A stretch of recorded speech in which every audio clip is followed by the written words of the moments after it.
Having an expiration date that serves you reduces admin work significantly.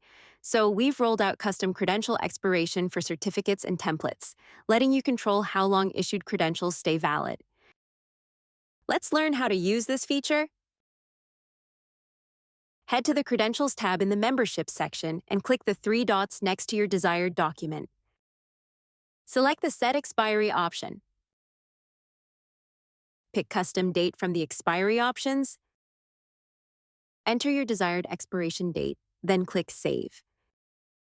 This feature gives you more flexibility over when your certifications expire, adding fixed options you can configure, relative options up to 36 months, and inline reminders so you can manage all configurations at once.